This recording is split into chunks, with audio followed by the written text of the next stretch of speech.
2, 3, 4. 전국구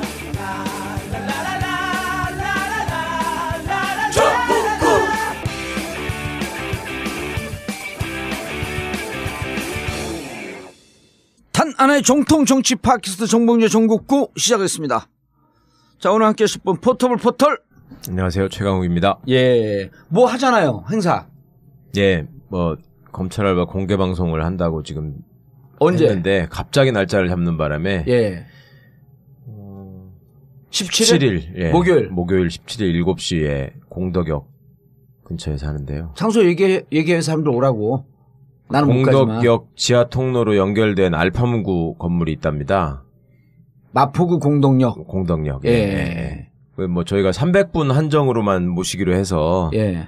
사실은 손혜원 의원님, 저 김남국 변호사 그 페이스북에 댓글로 신청해 주십사 했는데 예. 예, 저한테는 뭐 아직도 한 70분 예. 신청하셨어. 자리가 좀 있으니까요. 예. 300명 평일에 300명 채우기 쉽지 않아요. 예, 그렇죠. 예. 그래서 알파문구 어디에서 해요?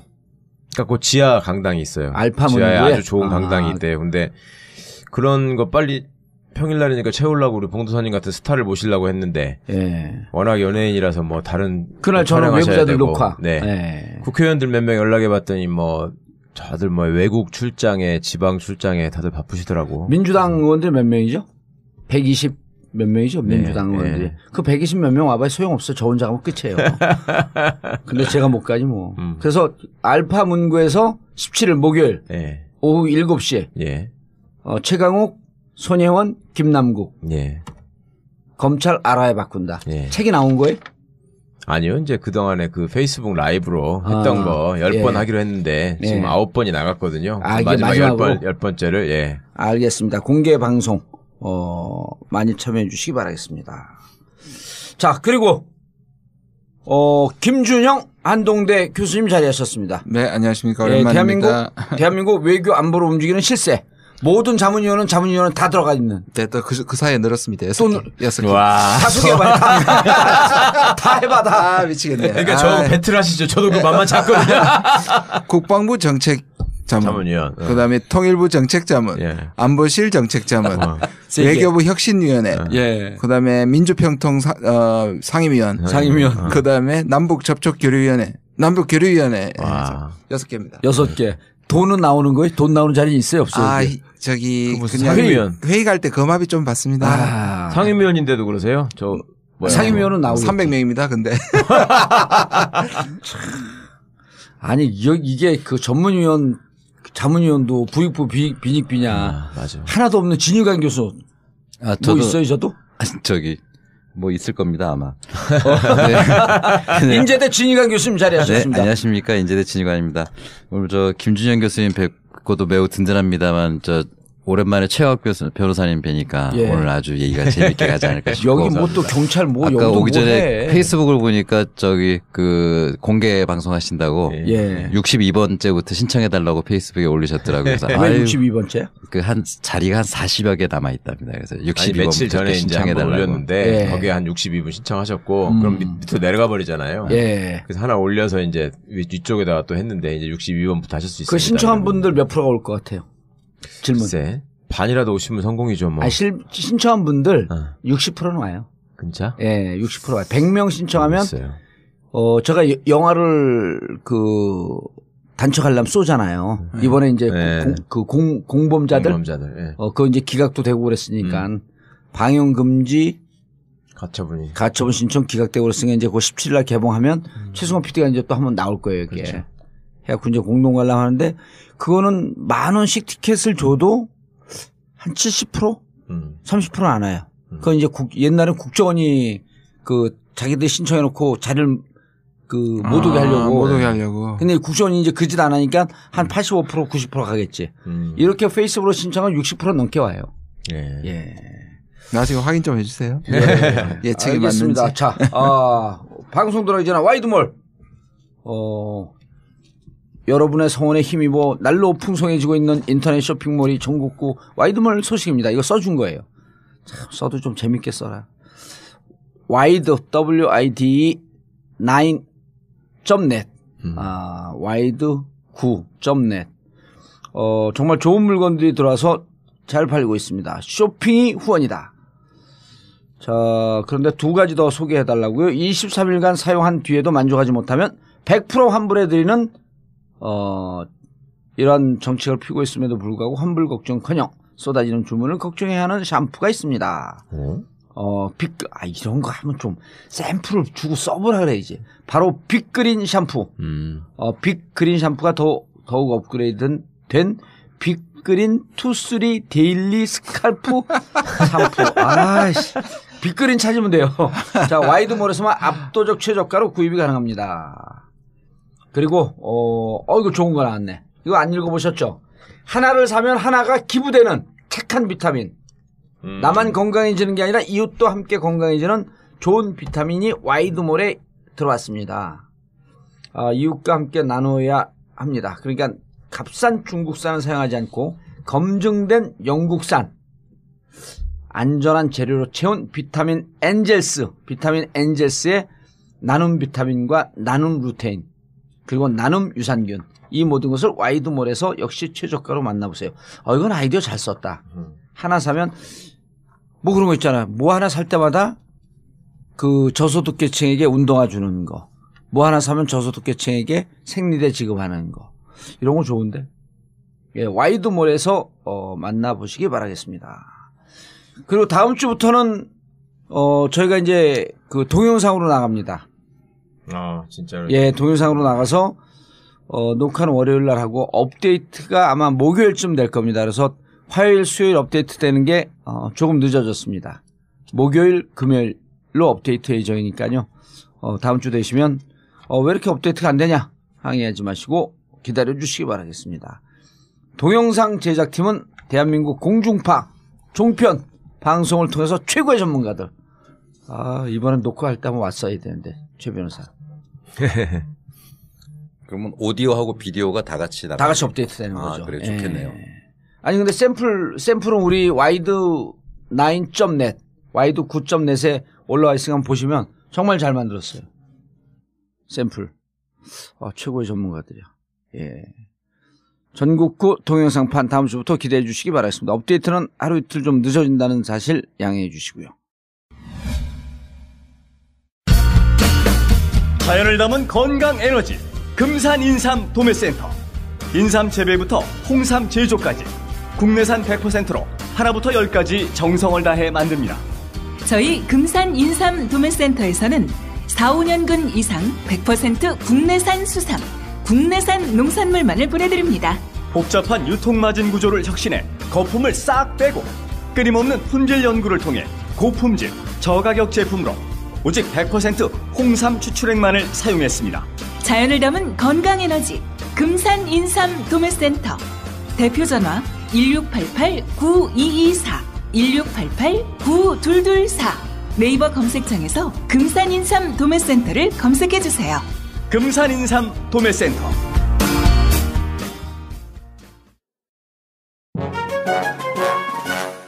이명박근혜 정권에서 가장 커다란 피해를 보신 분들, 바로 정치 스트레스 때문에 머리털이 다 빠진 탈모 환자들입니다. 이제 정권 교체도 됐고 외모가 복지라는 청와대 꽃미남 비서진들처럼 나도 머리털도 다시 나고 외모도 가꿔보자. 머리가 다시 풍성해지는 꿈, 풍성교에서 이뤄봅시다. 다음 카페에서 풍성교를 검색해 주시기 바랍니다. 이제 한번 믿어보자. 나도 머리털 날 수 있다.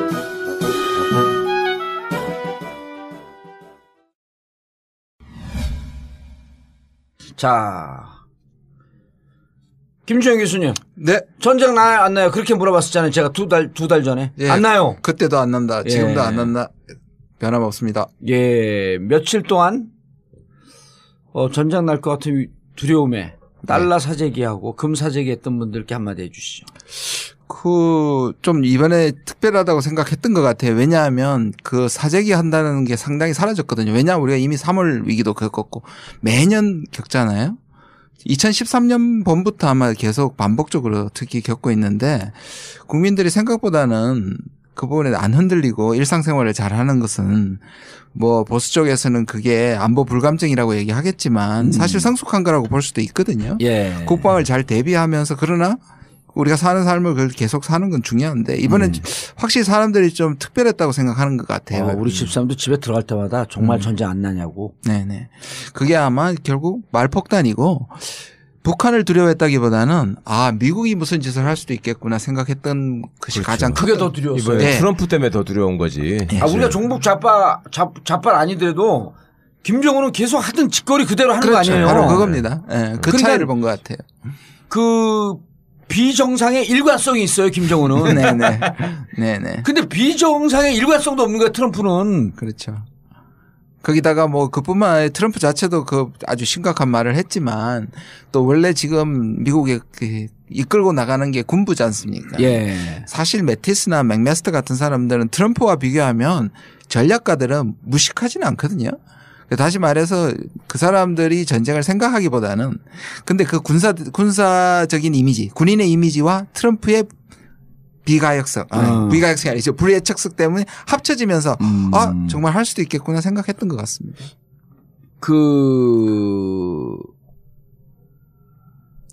어제 한국을 방문한 합참의장 덤포드, 예. 조지 F. 덤포드. 네. 난 이 세 사람이 해병대 포스타 출신이라는 거를 최근에 알았어요. 예. 존 켈리, 매티스, 덤포드 이 사람들 다 해병대 포스타르고 현장에서 뛰었던 사람들이에요. 현장에서 뛰었던 사람들이 누가 그러더라고 가장 전쟁에 대한 두려움을 가장 많이 느끼고 있다고. 그렇습니다. 네, 실제적인 전쟁이 얼마나 참혹한지를 잘 알고 있는 것이죠. 캐리. 켈리나 국무장관 했던 아니, 전 켈리일 겁니다. 아마. 그 사람하고 이름만 똑같아요. 말고요. 이름이 똑같아. 켈리가 또 있어요. 예. 그 사람이 이번에 비서실장 됐거든요. 네. 거기도 해병대 포스타 출신. 내가 은근히 많이 알죠 그런 거. 그러시네요. 예. 예. 방송 여러 번 하시다 주소 드는 거죠.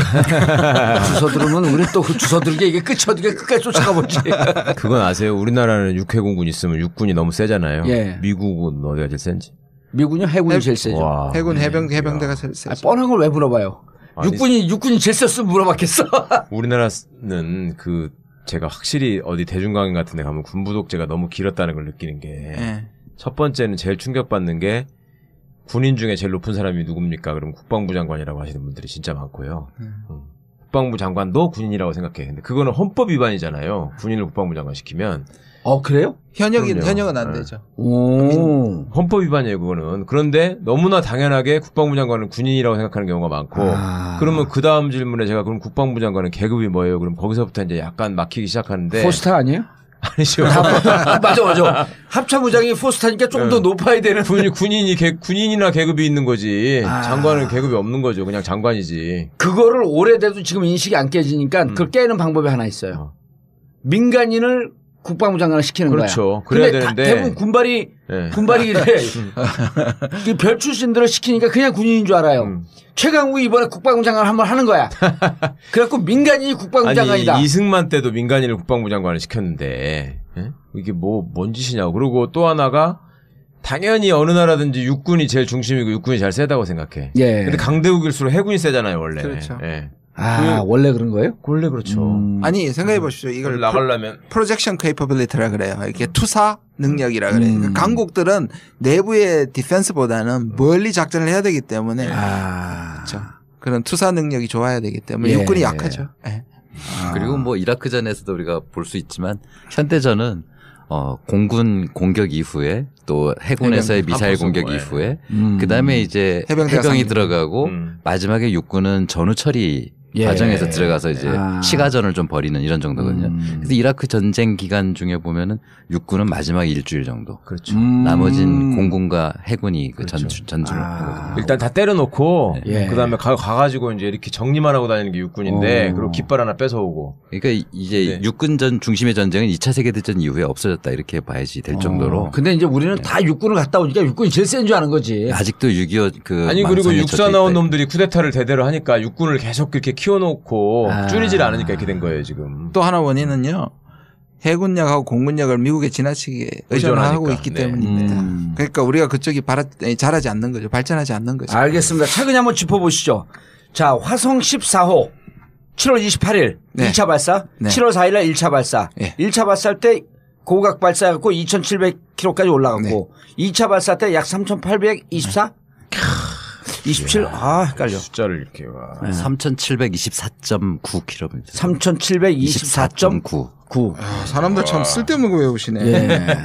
갑자기 또 갑자기 약간 3,724.9km. 예, 저는 이렇게 적었습니다. 예. 약 3,700. 약 3,700. 그리고 발사고리는 2차 때 997km. 와. 998이에요? 1km가 줄지 않았네.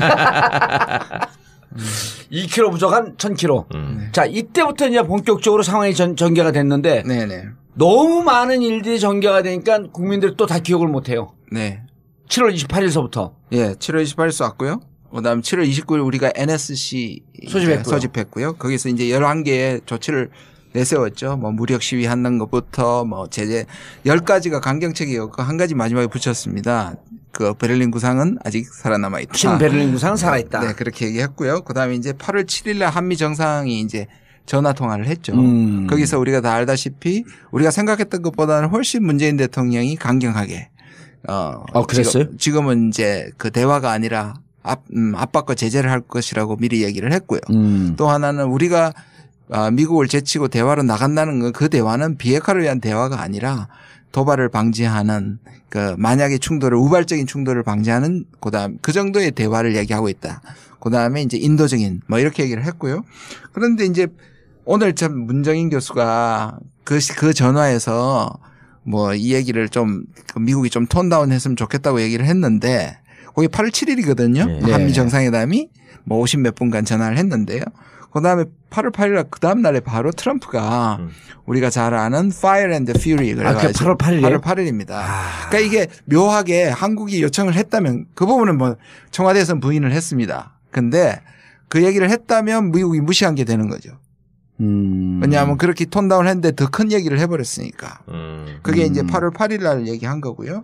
그러니까 북한이 이제 8월 9일 날 뭘 얘기했냐면 괌 예고 사격 마치 베이브 루스가 홈런 치기 전에 저 어디 좌측에 어디까지 어디 쏘겠다는 거 하는 것처럼 일본 상공을 거쳐 괌 인근 30km 40km 지역 공해상에 4발을 쏘겠다. 야, 참. 역시. 네. 그리고 주워들은 게. 그런데 그다음에 이제 뭐 맥메스터나 예방전장을 또 얘기합니다. 그렇게 얘기하니까 그다음 날 다시 8월 10일 날 등장해서 이제 그 더 정확하게 얘기를 하고 예방전쟁을 우리도 할 수 있다. 한반도 전체를 중심을 전부 다 쓸어버리겠다고 또 북에서요? 북에서 얘기를 합니다. 무서워. 지나 생각해도 무서워. 그러니까 또 11일 날 또 트위터에다가 트럼프가 뭐라고 할게요? 그래서 솔루션, 밀리터리 솔루션이 fully locked and loaded이라고 그랬어요. locked and loaded. 예, 딱 준비되고 장전까지 됐다. 이렇게 얘기합니다. 발사 일본 직전까지 가 있다. 예. 이런 과정이 지금 계속 에스컬레이션이 된 거죠. 그리고 Fire and Fury는 8일. 아니 그러니까 그 이후에 또 그랬잖아. Fire and Fury는 부족한 경고다. 부족한 경고다. 왜냐하면 그 얘기 때문에 너무 긴장이 되니까 그게 지금 바람직하냐고 기자들이 물었거든요. 그러니까 그거는 아주 세 발의 피다 더 큰 얘기도 할 수 있다 이렇게 얘기합니다. 바로 다음 날 그 얘기를 했죠. 바로 다음 날. 전형적인 그 장사꾼 압박 수법 아니야? 생각해보면 이렇게 몰고 가는 트럼프의 원래 그거잖아요. 협상 전략이잖아. 자, 그런데 그 진희관 교수님, 북의 입장이 궁금해요.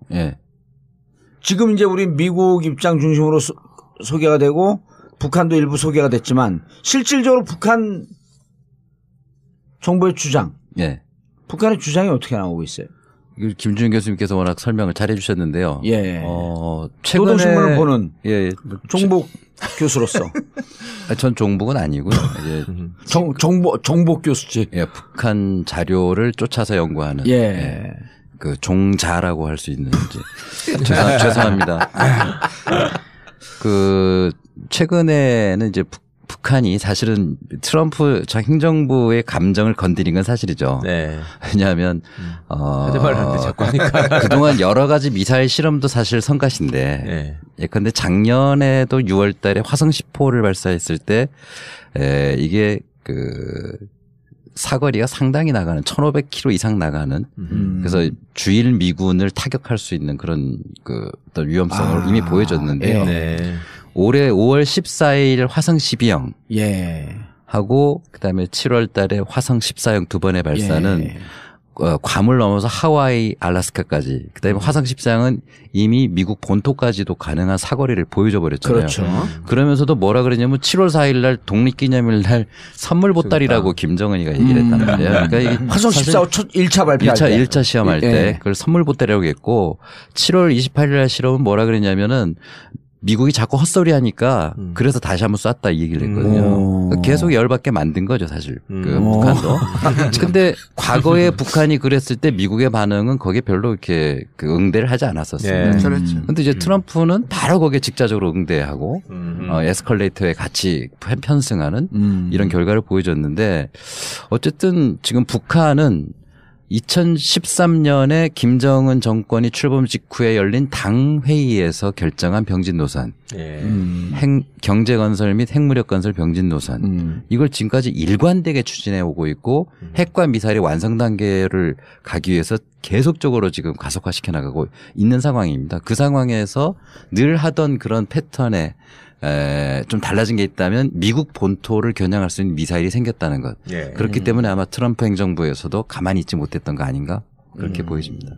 ICBM에 대한 그 신경질적 반응은 이해가 되는 부분이죠. 그럼요.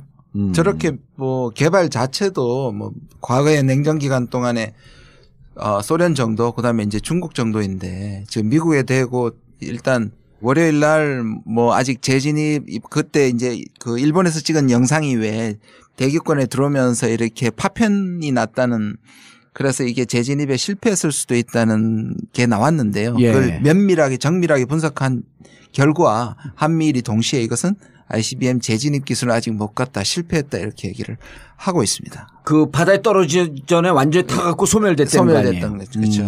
이제 진입 직후예요. 그러니까 되게 재진입. 그래서 아직 재진입까지는 못 간 거다라고는 얘기하지만 사거리는 확보된 건 확실하거든요. 우리가 어느 게 더 어려운 거예요? 사거리 확보가 어려운 거예요? 재진입이 어려운 거예요? 재진입이 더 어렵죠. 재진입. 그렇죠. 왜냐하면 핵탄도 소형화도 어렵고. 소형화도 어렵고. 근데 소형화 부분은 이제 워싱턴 포스트가 왜 한번 그 DIA 그걸 비밀리에 입수해 가지고 그걸 공개했었죠. 그러니까 두 가지가 중요한 거예요. DIA는 뭐예요? 국방정보국. Defense Intelligence Agency라 그래서 국방정보국이에요. 물론 미국엔 16개의 정보국이 있는데요. 그중에 DIA는 아무래도 국방정보국이니까 다른 데보다는 강경하겠죠. 그러니까 북한의 전력을 좀 과장할 수 있는 여지는 있어요. 그러나 거기서 얘기하는 것은 이제 소형화에는 어느 정도 성공을 했다고 보고 그다음에 이제 북한이 한 60개 정도의 핵탄두를 가지고 있을 것이라고 얘기를 하니까 뭐 북한이 소형화와 재진입에 대한 마지막 관문 정도는 남겨뒀을지 모르겠지만 미국이 3년에서 5년 그 짧게 봐도 3년이라고 얘기했던 것이 거의 구분능선을 넘었기 때문에 미국은 이게 이제 게임 체인저라고 보는 거죠. 게임 체인저란 말은 이제 하기는 싫어하지만 그래서 이제 레드라인이라는 말도 안 하고 요새 이제 미국에서 레드 존에 들어왔다 뭐 이렇게 얘기하고 있습니다. 타기 애매한 말인데요. 왜냐하면 라인을 그어놓으면 넘어버리는데 미국이 아무것도 안 할 수 없잖아요. 그러니까 이걸 애매모호하게 레드 존이라고 지금 표현하고 있습니다. 자, 그런데 이제 지금 아까 주식시장은 알고 있다 라고 이제 우리가 얘기를 했는데 지금 김주영 교수가 말씀하신 재진입 기술이 실패했다라고 하는 것 때문에 전세가 바뀐 거예요? 아니면은 그 전에 이미 정세가 바뀌기 시작을 한 거예요? 그 재진입 기술은 아마 제가 알기로는 일본의 텔레비전 카메라가 그걸 촬영한 것으로 그 맞습니다. 불빛이 그 흩어지는 걸 촬영한 것으로 알고 있는데 그건 아마 과학적으로 그 결과를 내면 되겠죠. 근데 문제는 그 전쟁이라든가 군사 전략이라는 것은 개연성만 가지고도 대비를 해야 되는 측면이 있기 때문에 그리고 시간적으로 얼마든지 앞으로 시간이 지나면 완벽하게 개발할 것이다라고는 또 누구나 또 예측을 하고 있잖아요. 그렇기 때문에 이번 그 불확실한 측면은 우리가 확인할 필요는 있으나 그렇다고 해서 안심할 단계는 결코 아니다. 그런데 이런 식으로 북한과 미국이 마치 치킨 게임 하듯이 이렇게 에스컬레이트 되다 보면은 이거는 언젠가 군사적인 충돌로 갈 가능성도 분명히 있죠. 오판이라고 하는 변수를 늘 얘기하잖아요. 그렇지 않습니까? 그렇기 때문에 최근 며칠 사이에 미국의 고위 관료들의 표현들이 다 달라지고 있잖아요. 그러니까 진화를 하려고 하는 그런 모습들이 나타나는 것 같습니다. 그래서 매티스 국방장관하고 그 누구죠? 그 틸러슨 국무장관이 월스트리트 저널에 공동기고 한 거를 보니까 지금은 그 평화적인 그 압박 캠페인을 하겠다. 뭐 이런 평화적인 압박 캠페인? 그건 뭐예요? 그러니까 지금 그 군사적인 긴장이 고조되는 것들에 대해서 그 내부적으로도 이제 그 진정시켜 나가는 그런 국면에 있는 것 같습니다. 더구나 그 메스터 안보 그 보좌관이라든가 매티스, 맥메스터, 그다음에 마이크 폼페오 CIA 국장이라든가 일주일 전보다 상황이 나아졌다라는 발언이라든가 핵 전쟁에 임박했다는 정보가 없다. 자, 고위 관료들 입에서 계속 이런 얘기들이 자기들이 얘기해놓고 자기들 유체이탈 화법들을 해야 돼. 자기들 기껏 올려놓고. 그러니까 장난질 친 거라니까. 그렇게 세게 치고나 한 일주일 사이에 지금 흐름이 이렇게 바뀌고 있다. 이렇게 본다면 이거는 그 저는 이제 그 8월 10일 날 보도된 그 8월 9일이죠. 그러니까 김낙겸 북한의 그 전략군 로켓 사령관 그 발언. 왜 여기서 이제 그 괌포위 공격을 얘기한 거지 않습니까? 김정은 직접 한 게 아니에요? 네, 김낙겸 대장이 한 이야기인데 그래서 김낙겸은 이것을 확인해서 8월 중순에 종합 계획을 세워서 김정은한테 보고하겠다 이렇게. 최종적으로 김정은이 하겠다 이렇게 얘기한 것도 아니었네. 아닙니다. 그래서 마지막 문장이 뭐냐면 우리는 미국의 언동을 계속 주시하고 있다. 이렇게 얘기가 되거든요. 이 이야기는 우린 지금 이만큼 준비를 하고 있다. 매우 구체적으로 얘기했지 않습니까? 괌까지 사거리가 얼마고 몇 초를 날아갈 것이고 1065초인가요? 날아간다 그러고 그게 일본의 시마네현, 히로시마현, 고치현을 통과해서 날아갈 것이다. 그러면 대충 자기들이 함경남도에서 쏜다는 것까지 다 알려줬단 말이에요. 그런까지 구글 지도에서 재보면 다 나옵니다. 그게. 그렇게까지 구체적으로 얘기했지만 지금 준비 중이다라는 얘기입니다. 그리고 미국의 언동을 계속 주시하고 있다. 이게 8월 10일 날 보도된 노동신문에 보도된 김낙겸 대장의 발언이거든요. 그리고 나서 어쨌든 이후에 미국의 최고위 관료들의 발언에서 매우 진화를 시키는 듯한 이런 목소리들이 나오고 있다. 이 이야기는 결국은 접점은 그런 어떤 마찰의 파열음은 서로 피하려고 하는 게 아닌가. 이제 그런 움직임으로 좀 해석할 수 있을 것 같습니다. 제가 좀 보충 설명을 드리면요. 그 속에 세 가지 단어를 좀 주목해야 될 것 같아요. 보고, 검토, 결단. 이거 사실 아직 쏠 때까지 상당한 여러 가지 단계가 있고 그다음에 이제 8월 중순 이후 그러니까 몇 가지 표현들이 이게 이제 여지를 남긴 거고요. 지금 말씀드린 것처럼 그다음에 이제 저는 여기서 좀 주목할 게 중국의 경고가 상당히 이게 8월 11일 날 아까 말씀드린 locked and loaded라는 말을 했거든요. locked and loaded. 그걸 이제 트위터로 날렸죠. 그때 바로 같은 날 중국이 경고를 합니다. 지금 중국이 한 게 뭐냐면 북한이 주도해서 만약에 미사를 하게 되면 중국은 중립을 지킬 것이다. 전쟁에 관여하지 않겠다. 전쟁에 관여하겠다. 이거는 북한한테 상당한 이제 메시지. 물론 황구시보에 이제 평에 나왔지만 논평에 나온 거지만 그래서 그걸 얘기를 하고 그다음에 그다음 날 시진핑과 트럼프가 통화를 합니다. 평화적으로 해결하는데 이제 물론 11일 날 중국도 12일 날 중국도 뭐냐면 결국 뒤에 군사적 문제 만약 중국 같은 경우에는 만약에 이제 미국이 주도하게 되면 끝까지 싸우겠다고 이제 조건을 붙였고요. 그다음에 트럼프도 평화적으로 하겠지만 만약에 북한이 먼저 도발하면 우리는 군사적 한다는 건 조건을 다 붙였지만 이미 이제 11일 날 가장 고조로 올라가면서 11일부터 이제 스팀이 열기가 조금 빠지기 시작합니다. 그러니까 중국 그다음에 시진핑과 트럼프의 통화 그리고 지금 말씀하신 13일에 뻥카가 뽀록나기 시작하는 거예요. 그때부터. 지금 말씀하신 이틀 후에 13일 날 지금 쭈르륵 같은 날이 전부 다 폼피오 CIA 국장 맥메스터 그다음에 매티스 틸러슨 전부 다 평화적인 것을 우선한다고 다 차례로 약속이나 한 듯이 얘기를 합니다. 그리고 또 재밌는 것은 14일 날 문재인 대통령이 또 한마디 보탭니다. 그렇죠. 뭐냐 수석 보좌관 회의에서 북핵 문제의 평화적 해결을 이례적으로 강조를 합니다. 물론 8월 7일 날 통화 때 평화를 얘기를 했지만 그때는 굉장히 두리뭉실하게 얘기를 했거든요. 그다음에 미국의 그 압박에 지지하는 방식으로 했는데 이 14일 날은 굉장히 강하게 평화를 얘기를 하기 때문에 지금 이 과정을 쭉 보면 스팀이 이제 열기가 좀 조금씩 많이 빠지고 있는 것이 내부적으로 그 한미가 실무적 차원에서 공조를 하고 있다 이렇게 볼 수 있는 건가요? 그렇게 볼 수 있는 거죠. 이게 좀 뜬금없는 질문이긴 한데 교수님 트럼프가 그 수사받는 거. 네. 미국 러시아하고 내통한 거? 네. 그것 때문에 눈 돌리려고 뭐 저지를 가능성은 없어요? 전쟁을?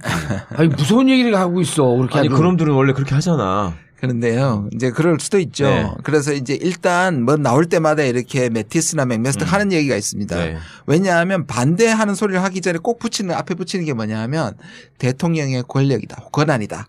마지막 단추와 명령을 내리는 그런 얘기를 하는 것은 대통령의 권력이지만 그걸 인정하지만 그 뒤에 뭐 이제 다른 얘기를 합니다. 대통령과. 그 말은 대통령을 제어하는 거죠. 실질적으로 트럼프가 그 두 가지 Fury and Fire 얘기하고 Loaded and Locked and Loaded 얘기한 다음에 내부적으로 너무 심한 말을 했다고 지금 미국의 언론이나 계속 대화파들한테 엄청난 공격을 받고 있거든요. 마이크 멀린이라고 오바마 때 합참의장 했던 사람도 당신이 그렇게 얘기할수록 미국의 옵션이 줄어든다. 그러니까 이거 굉장히 전략적으로 아마추어다 이거는. 질타를 했거든요. 그러니까 이게 이제 이런 마음인 거죠. 트럼프는 너가 계속 그렇게 얘기하는 건 좋은데 제발 망치지는 마라. 우리가 회복하지 못할 정도로 망치지 말라라는 게 사실 군사 전략가들 사이에도 이미 존재하고 있고요. 그다음에 이제 지금 말씀하신 것 중에 그래도 단추 누를 수 있지 않느냐. 네. 근데 미국의 시스템은 그렇게 되지 않습니다. 마치 가방을 들고 다니면 가방 열고 눌러 하면 그렇게 눌러지는 게 아니거든요. 이 검증 과정이 계속 있고 지난번에 시리아의 토마호크 시리아 같이 정말 사막 가운데 하나만 때려도 되는 우리처럼 인질이 잡혀져 있는 시리아의 토마호크를 때릴 때도 그때 이제 마라라고 해서 미중 정상회담을 했지 않습니까? 예. 그때 2번, 3번 시츄에이션 룸에서 그거 때리는데도 엄청난 회의를 하고 단추를 누른 거예요. 그렇게 한국에서는. 그럼 외교안보 참모들은 지금 멀쩡한 사람으로 구성이 돼 있는 편이에요? 트럼프가? 트럼프에 비하면 멀쩡한 거죠. 그 전에 왜 막 그 이상한 매파들이 많이 옆으로 들어갈 거라고 다 걱정하고 그랬잖아요. 저는 이렇게 생각해요. 네. 우리가 여기에서. 아니 근데 교수님 이렇게 생각하기 전에 광고를 좀 들어야 될 것 같은데.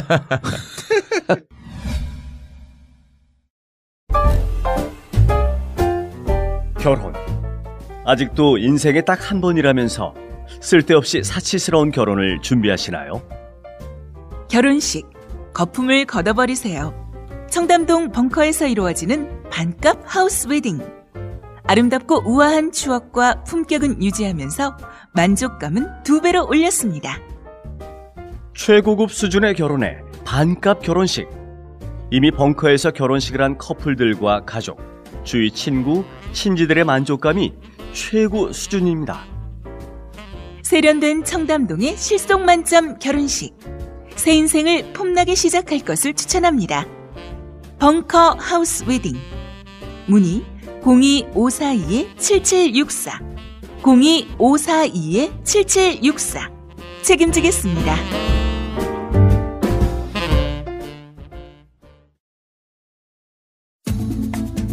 책으로 만나는 정봉주의 전국구.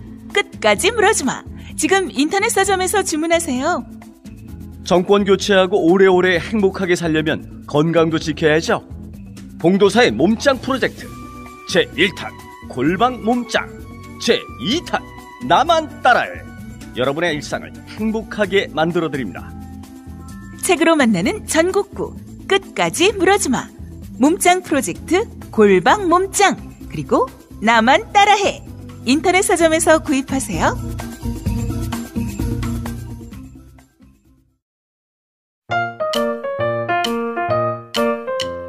보험 모두 다 가입하고 계시죠?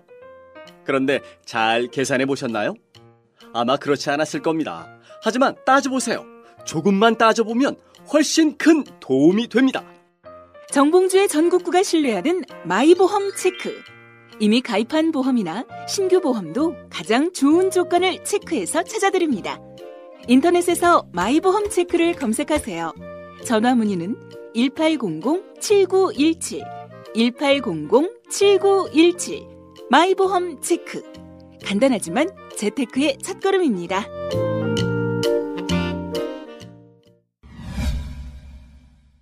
자, 외교안보 라인. 네. 자, 제가 그 두 가지 룰을 잘 구별해야 되는데요. 분명히 지금 미국의 외교 안보를 주름 잡고 있는 것은 군인들입니다. 당연히 매파고 강경파입니다. 그런데 네. 우리는 매파나 강경파는 무조건 전쟁을 한다고 생각하는 것은 지나친 결론이죠. 그러니까 이 사람들은 오랜 전쟁의 경험이 있고 네. 실전의 경험이 있고 그다음에 이 사람들은 단순한 군인이라기보다는 군사 전략가들이거든요. 네. 오랜 경험을 통해서 예. 이게 확실하게 전쟁이 가장 잘 일어나는 건 물론 역사가들은 오해 때문에 일어난다고 얘기하지만 전쟁을 거는 쪽에서는 전쟁에 대한 승리를 확신할 때만 전쟁을 거는 거거든요. 그러니까 이 사람들은 실전쟁은 안 건다. 그렇죠. 그 사람들의 합리적인 전략 속에서 한국에서 피해 없이 전쟁을 할 수 없다고 생각을 하기 때문에 강경파긴 하지만 전쟁을 함부로 하는 사람들은 아니다. 뭐 이렇게 정리할 수 있을 것 같습니다. 예.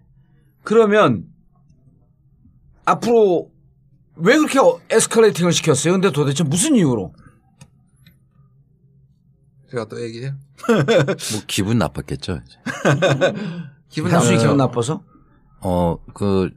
지금 뭐 이제 불꽃이 좀 이상한 대로 좀 튀고 있긴 한데요. 예. 그러니까 그렇게 이제 에스컬레이터를 하고 나서 그 미국에서는 이제 중국의 역할론에 대해서 지금 더욱더 얘기를 하면서 이제 슈퍼 301조 얘기가 지금 나돌고 있지 않습니까? 그래가지고 언제적 슈퍼 301조가 또 다시. 그쵸, 이제 옛날 그 80년대 말에 그 추억의 301조. 뭐죠 그 내용은?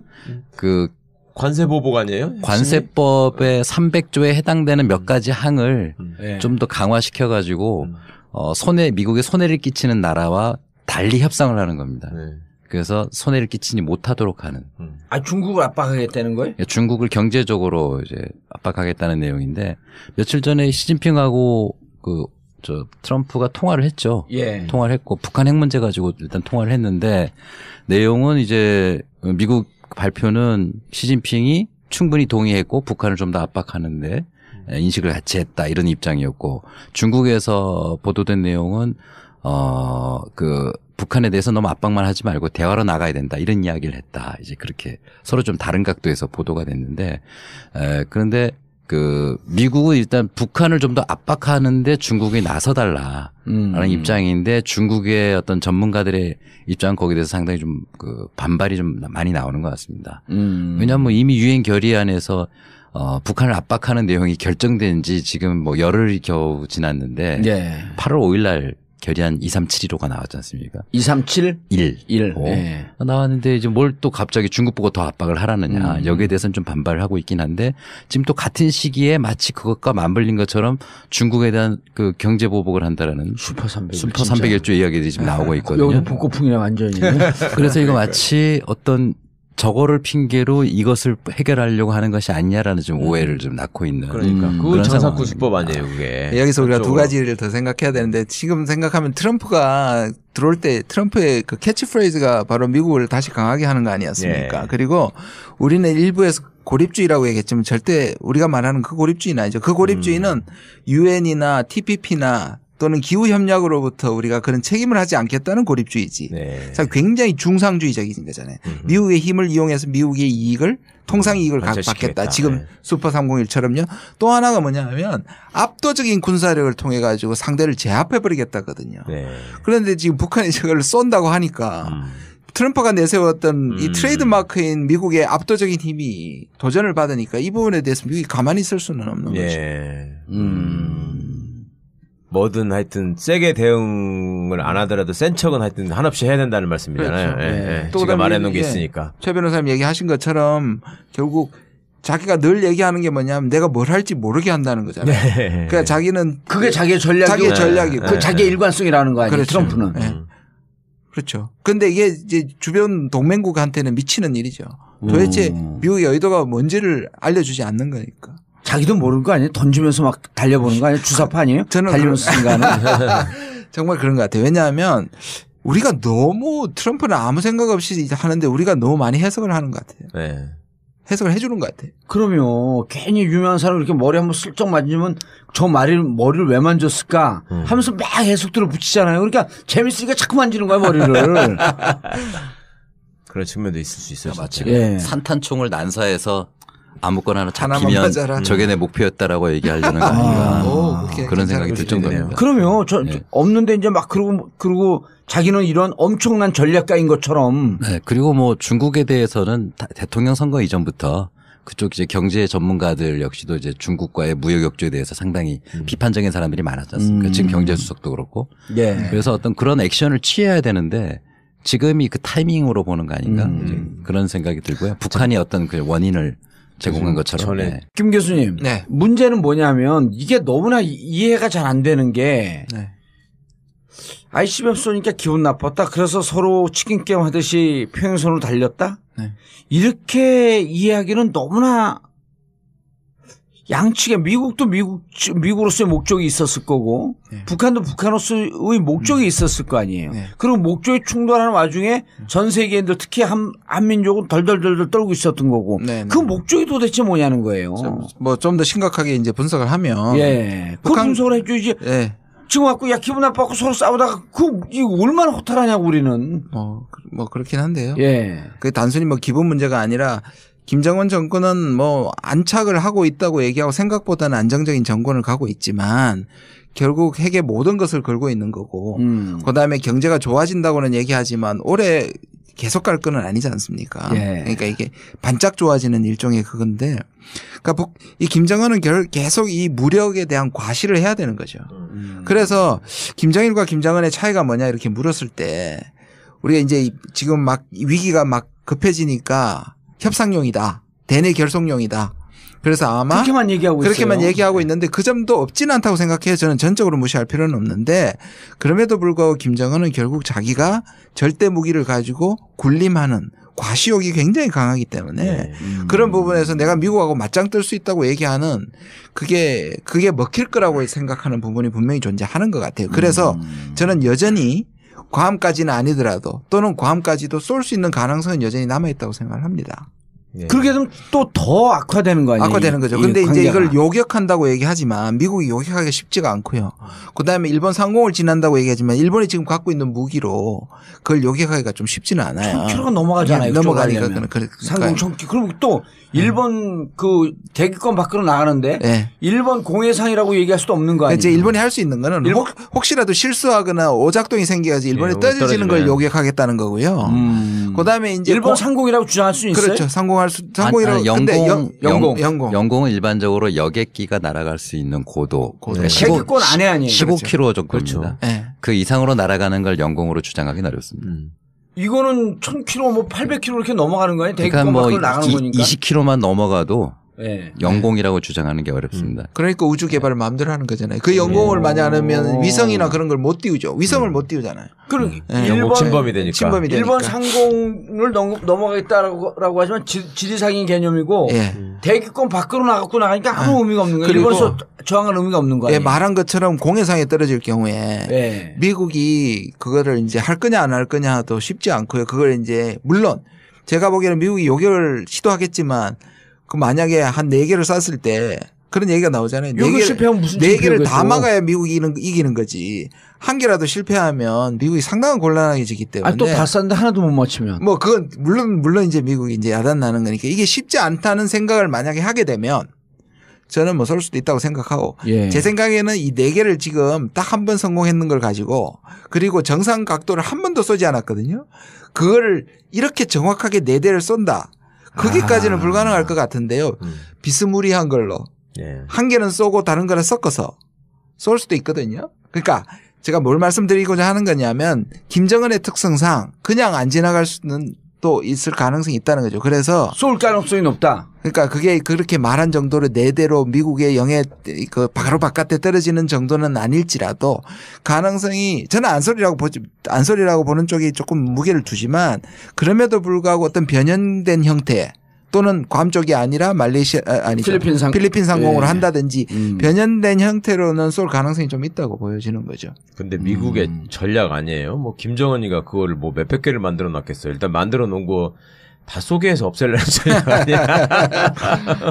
이상한 놈 하나 건드려가지고. 어디 벼락안에 이 전국구를 막걸리 톡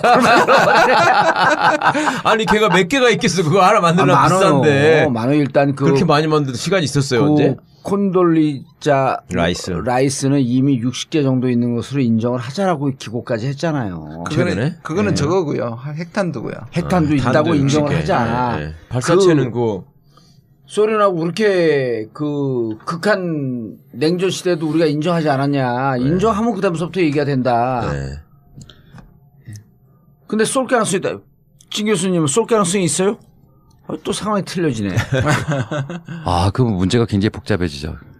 쏘면? 쏘게 될 경우에는 진짜 군사적 충돌로 갈 가능성도 매우 높고. 이 상황에서 또 쏘면? 네. 그렇죠. 그러니까 그렇게 되면은 지금 김준일 교수님 말씀대로 재진입 기술도 문제지만 과연 3,500km 가까이를 유도를 제대로 할 수 있느냐. 미사일 유도를. 그 길로 제대로 가야지만 그렇죠. 영해를 벗어난 12해리 밖에 떨어져야지 되는 거잖아요. 네네. 12해리가 약 한 22km 정도인데. 지금 30에서 40km 사이. 30에서 40이라는 얘기는 22km를 벗어나서 쏘겠다는 거거든요. 근데 그게 만약에 유도가 잘 된다면 다행일 수도 있겠지만 만에 하나 문제가 발생할 경우에는 심각한 타격이 올 수도 있는 거거든요. 그렇죠. 멀쩡해서 괌에 뚝 떨어지면 어떻게 해요. 그러면 이거 예전에 북한이 광명성 1호, 2호 쐈을 때도 상당히 흥미로웠던 게요. 98년에 광명성 1호를 쐈을 때는 홋카이도, 일본의 홋카이도하고 혼슈 사이에 바다 위를 날렸거든요. 근데 광명성 2호를 쐈을 때는 너무 거리가 멀리 날아가니까 그 방향으로 쏘면 하와이 가까이 가게 되거든요. 이게 그 2단계 로켓 추진세 떨어지는 게.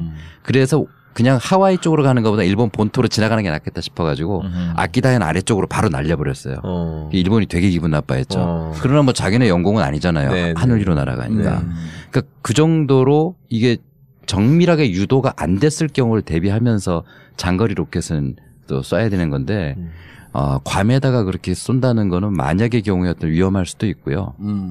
그리고 미사일 유도체가 그렇게 정밀하지 않을 수도 있겠다. 그럼요. 얼마인지 그럴 수 있죠. 왜냐하면 지금 북한이 화성 14형을 발사해 놓고 이제 얘기하는 게 유도 기술까지 완벽하게 확증했다 이렇게 얘기를 하는데 과연 3,500km 지상 위에 상공으로 쏘아 올렸을 때 얼마나 정확히 유도했을까? 이거는 역시 거리를 3,500km 날아가게 할 때. 네, 그렇죠. 거리도 그렇고 고도로 3,500km 날린다고 할 때 이게 지금 북한도 확인 못한 게 재진입하고 그다음에 정확히 위치에 떨어졌는지는 북한이 스스로 나가서 확인을 해야 되는데 그걸 못했지 않습니까?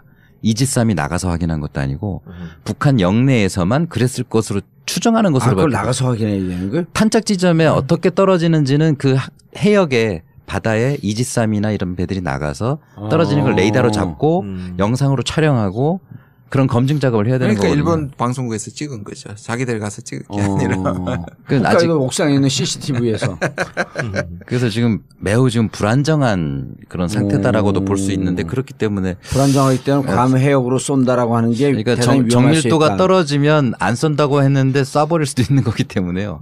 그런 위험성도 물론 그러니까 저는 아까 말씀을 조금 약간 곡해하신 것 같은데 저는 안 쏠 가능성이 아직은 더 많은데 그렇게 완전히 무시할 정도로 가능성이 없느냐는 좀 다르다고 보는 거죠. 거기에 김정은의 좀 문제점이 있고 그래서 그거를 이제 상황에 따라서 아까 말씀드린 것처럼 좀 약식으로 또는 섞어서 또는 덜 아까 말한 필리핀 해안이나 이런 방식으로는 할 가능성이 왜냐하면 필리핀 유역의 공해상에다 북한으로서도 일단은 정상 발사는 한번 해야 되거든요. 한 개 정도는 아마 심혈을 기울여서 실험을 한 번도 안 해봤잖아요. 고각 발사만 했잖아요. 그러니까 그 부분을 한번 보여줄 필요는 있을 거예요. 그다음에 미국도 김준일 교수님 말씀대로 굉장히 곤란할 수 있는 것이 미국이 사드도 있다 그러고 패트리엇도 있다 그러는데 괌에는 사드가 지금 배치돼 있잖아요. 사드밖에 없죠. 그러면 네 발이 날아왔을 경우에 요격을 해야지만 사드가 의미가 있는 것인데 그렇죠. 과연 만약에 실패할 경우 아까 저 봉도선이 말씀대로 다 실패할 경우 이건 뭐 진짜 심각해지는 문제가 아니 근데 IRBM 3,500km 날아가는 것은 떨어질 때 마하가 일단 20이 넘어가잖아요. 20 플러스 마이너스인데 사드는 마하 7, 8 아니에요. 어떻게 잡아요 이거로?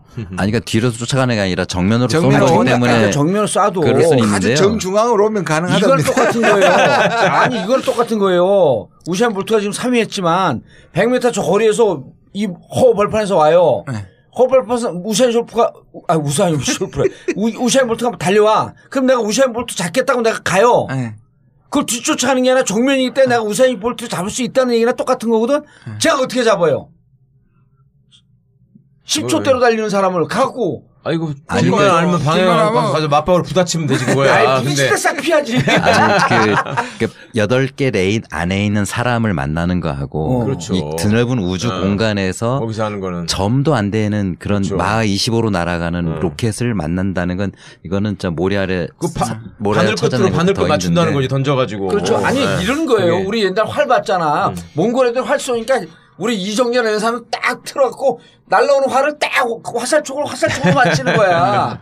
그거보다 더 어려운 거예요, 그렇죠. 이게. 어렵죠. 근데 좀 말씀이 빗나갔는데 아까 질문 잊어버리셨죠. 그러니까 북한은 그런 거고요. 예, 그냥 미국은 예. 아까도 잠깐 말씀드렸지만 이런 게 더 재밌어서 옆으로 샜는지 알면서도 계속 하는 거예요.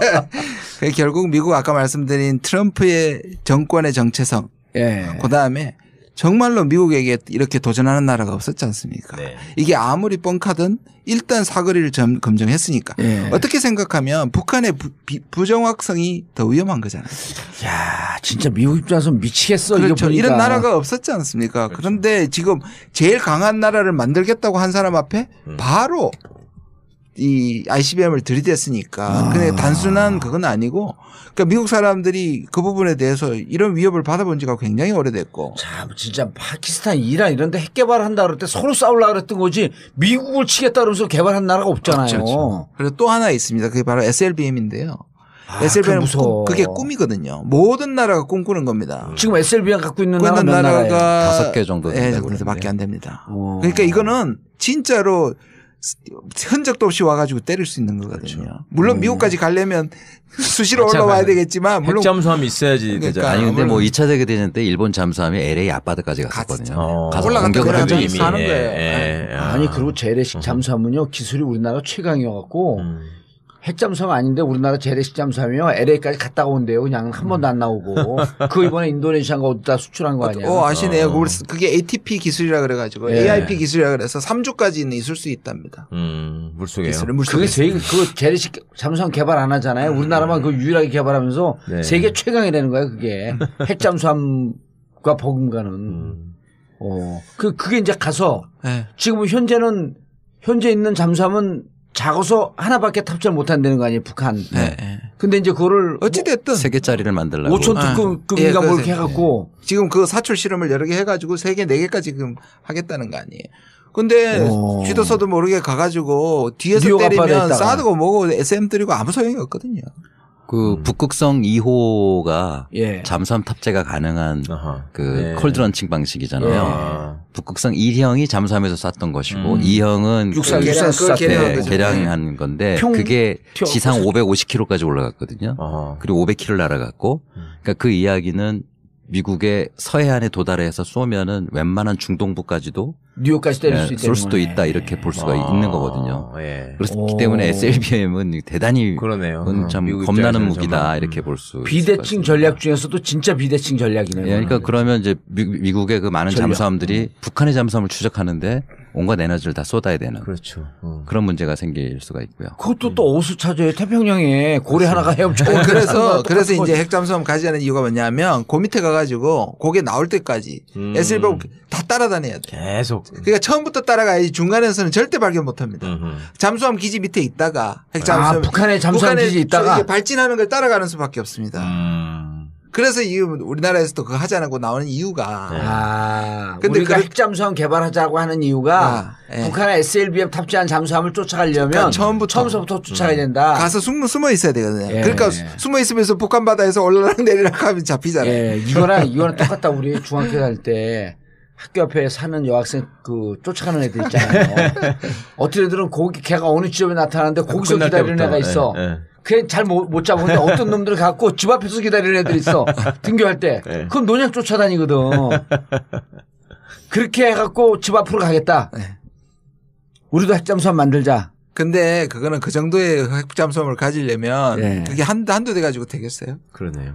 그걸 지금 하는데 기간과 비용과 과연 그건 다시 생각해 봐야 되는 거죠. 그러니까 뭐 중국, 러시아까지 추적해야 되는데 북한 잠수함까지 앞으로 추적해야 되는 그런 심각한 문제가 발생하기 때문에 태평양 전략에 수정이 필요할 수밖에 없는 그런 일이 발생할 거고요. 북한 애들이 이제 미국 입장에서 북한 애들이 진짜 골치 아프긴 하겠다. 북한이 왜 이렇게 가는가라고 할 때 그게 궁금해요.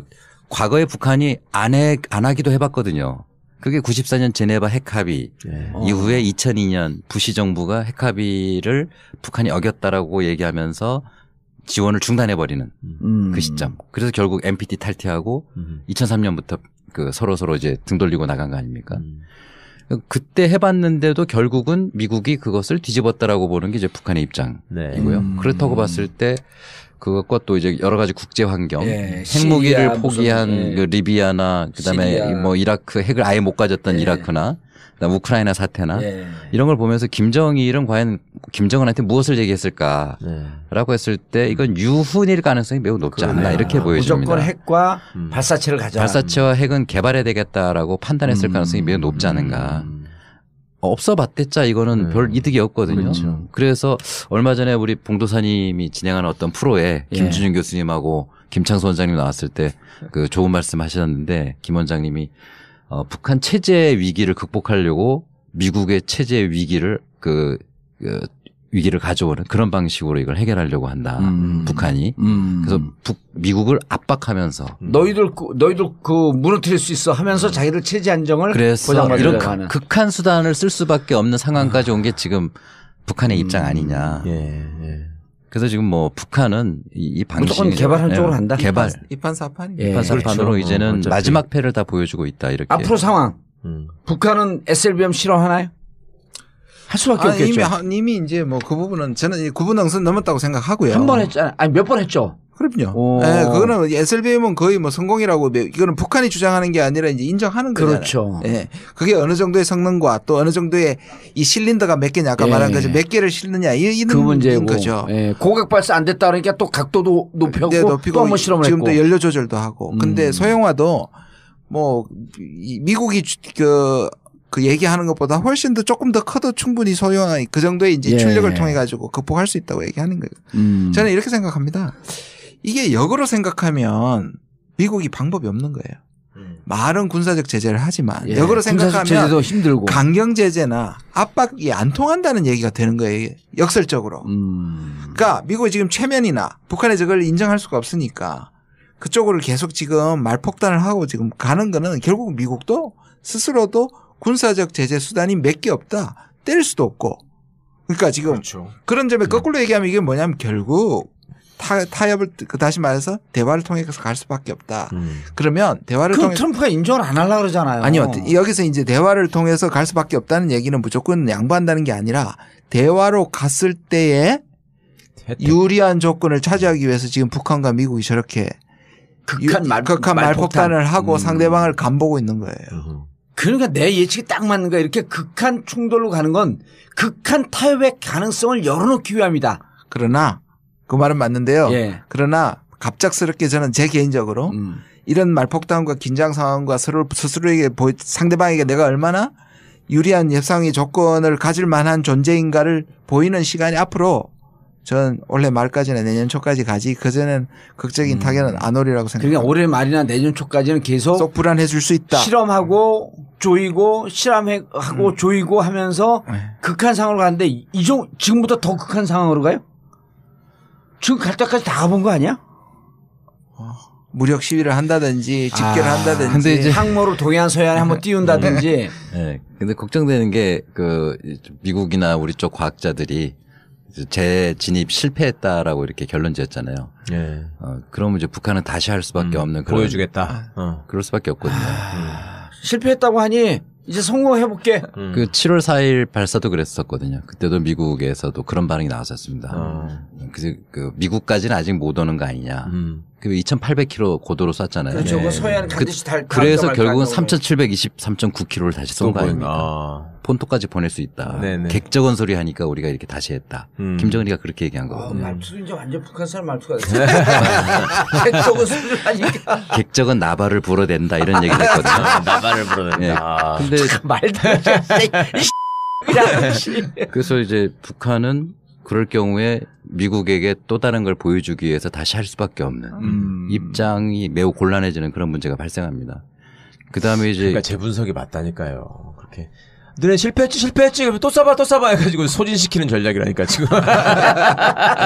아니 그거 노동력만 빼놓고 만드는데 한번 기술이 도달하면요 얼마 안 된대요. 그래요? 그러면 그 금방 만들어요 발사체. 계속 만들 수 근데 그걸 못 만들어갖고 우리는 그렇게 항상 나로를 쏘네 못 쏘네하고 맨날. 아니지 못 만들게 막아놨으니까 그랬지. 우리도 만들게 내버려뒀으면 ICBM 곱하기 2 만들었어요 벌써. 네.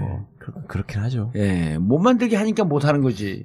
그리고 이제 말씀하신 김준 교수님 말씀대로 이제 SLBM 실험 문제하고 SLBM 실험할 것이다. 그다음에 그 고체 연료로 쏘는 ICBM을 개발할 가능성. 지금 액체 연료고. 네, 지금 현재 액체 연료거든요. 네. 그러니까 그 불꽃을 보시면 아는데 액체 연료는 촛불처럼 이제 뻥끗하게 이제 꼬리가 날씬하죠. 이렇게 쭉 빠지지 그렇게 올라갑니다. 근데 고체 연료인 북극성 2호 같은 경우는 넓게 퍼지면서 날아가거든요. 맞아. 미국에서 우주선 쏠 때 막 넓게 퍼지면 불꽃이 예쁘지 않고 끝에는 연기가 막 납니다. 이게 고체 연료거든요. 그러니까 고체 연료로 했을 때만이 언제 어디서든 발사시킬 수 있는 건데 액체는 채우는 시간이 굉장히 시간 걸리니까. 금방 몇 시간씩 걸리고 그다음에 노출될 수도 있으니까. 그러니까 이미 북극성이 고체 연료만이 아니라 콜드런칭 방식까지 지금 완성시킨 거기 때문에 콜드런칭이라고 하는 것은 뿅 떠올라고 사출 방식. 그렇죠. 북한 말로는 랭 발사체계라고 랭. 이거는 10,000초 차이까지도 그 검증할 수 있는 기술이 있어야만 된다고 뭐 그렇게 얘기를 하는데 이제 그것을 북극성의 발사체를 좀 더 발전시키면은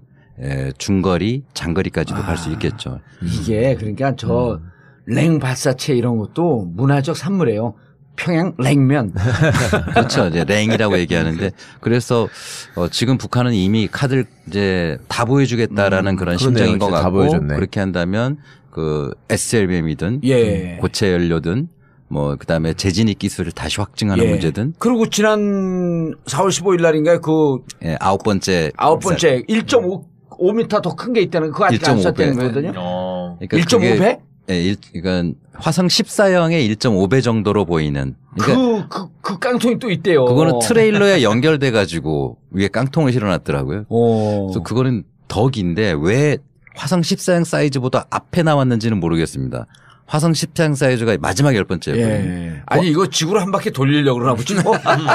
자기가 만든 거잖아요. 또 그 장면에서 김정은이가 황병서랑 파한대서 하는 장면이 또 찍히는데 1.5배짜리 과연 무엇을 뜻하는 것인지는 참 저도 모르겠는데 그 더 긴 미사일을 실험할 가능성도 여전히 남아있다. 이렇게 지금 보고 있는 것 같습니다. 그래서 미사일 실험은 일단 SLBM은 무조건 한다. 네, 그렇게 봐야 그리고 9월 9일이나 10월 10일 전후로 할 것이다. 그래서 정말 중요한 게 아까도 말씀드렸지만 저는 약간 늦은 감이 없지 않지만 문재인 대통령이 그 한반도는 우리 허락 없이 뭐 전쟁할 수 없다. 전쟁할 수 없다. 그런 말까지는 직접적인 말은 안 했지만 상당히 강한 톤으로 평화적 해결을 해야 된다. 이걸 수시로 얘기하는 게 되게 중요합니다. 그리고 특사 좀 보냈으면 좋겠어요. 받든 안 받든. 지금은 어떤 의미에서 이렇게 말폭탄으로 자존심 싸움을 하고 있는 상황에서는 결국 물밑에서 이루어지지 않으면 아무것도 이루어질 수가 없어요.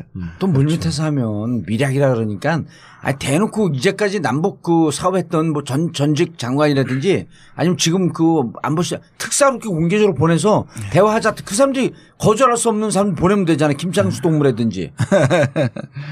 아니, 그래서 대화를 해야 돼. 조금 무게 있는 사람으로 보내고 비밀 특사의 활동이 중요할 것 같아. 비밀 특사 진짜 할 수 있는 얘기를 할 사람. 그 정봉주 이런 사람 보내면 아무도 예측을 못 하거든. 네? 나는 북을 모르잖아요. 근데 거긴 나는 외모 잘 알잖아 지금. 아니 나는 얼굴 탁 튀어나오고 김창수 동무는 휴전선 넘어서 가면 저 사람 여기 왜 왔지? 빨리 집에 가야지. 그럼 평양으로 보낸다고. 아니 근데 전직 장관애들 중에서 남북 그 사업했던 분들 있잖아요. 우리나라에. 북한에서 존경하는 사람들 몇 분 있죠. 못 막을 사람들이 있죠. 못 막을 사람들, 거절하지 못할 사람들. 그런 분들 보내면 되는 거죠. 6.15의 주역들이 있죠. 아니 이번에 우리 적십자사 총재 된 박경서 인권대사 같은 분도 북한에 아주 깊은 저희가 신뢰가 있는 분이고. 정세현 장관도 북에서 인정하지 않나요? 또 임동원 장관님. 임동원 장관. 자, 그래서 우리 문재인 대통령이 뭔가 역할을 할 수 있는 걸 좀 공격적으로 해도 되겠다 이제는. 어쨌든 지금 뻥카를 계속 날리고 이제 뭐 쉽지는 않습니다. 왜냐하면 이 과정에서 결국 미국의 강경파들이 한국에게 압박을 계속 할 것이고 미국이 앞서서 평화를 얘기하는 것에 대해서 자꾸 이제 압박을 분명히 할 거거든요.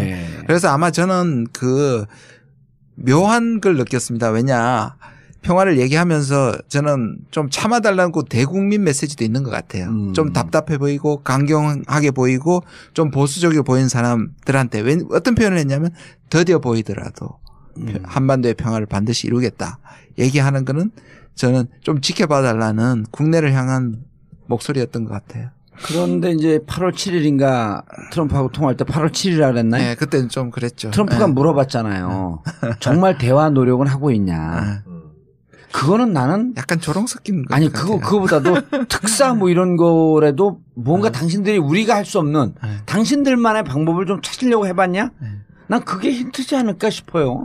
예, 그걸 뭐 그런 제가 해석하는 약간의 뭐 혹시 의심하는 조롱이었다 하더라도 지금 그렇게 해석하는 게 우리한테는 좋은 거죠. 우리 특사 보내고 있다. 그리고 북한에서 거절할 수 없는 사람 지금 보내고 있다. 보낼 준비하고 있고 보낼 거다. 이러면 좀 대화가 되지 않을까?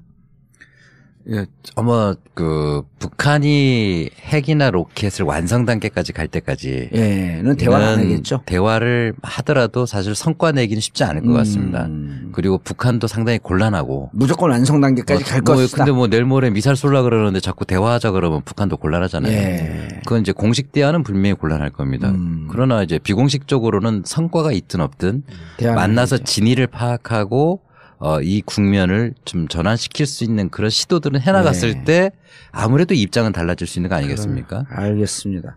중요한 거는요. 지난 9년 동안 남북한 비공식 라인조차도 뭐 전부 다 끊어버린 이명박근혜 정권 때문에 우리 5천만 국민이 이렇게 불안해하고 있다.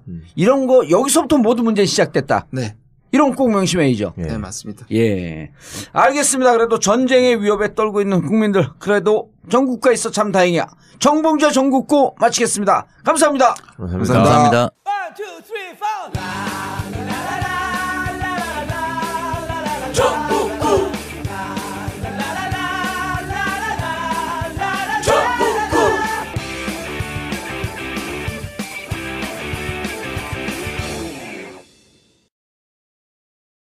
전국구 전국구 전국구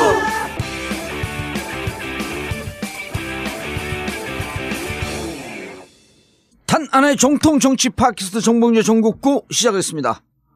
자, 오늘 함께 하실 분 포터블 포털. 안녕하세요. 최강욱입니다. 예. 뭐 하잖아요. 행사. 예. 뭐 검찰 알바 공개 방송을 한다고 지금 언제? 했는데 갑자기 날짜를 잡는 바람에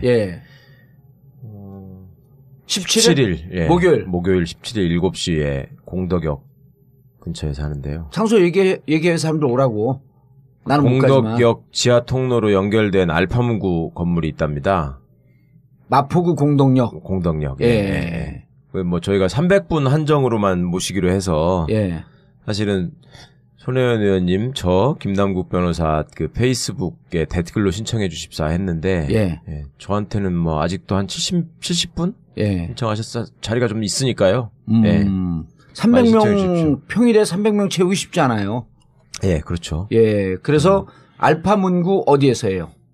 그러니까 그 지하 강당이 있어요. 알파문구에 지하에 아주 좋은 강당이 있대요. 근데 그런 거 빨리 평일날이니까 채우려고 우리 봉도사님 같은 스타를 모시려고 했는데 워낙 연예인이라서 뭐 다른 그날 저는 외부자들 녹화.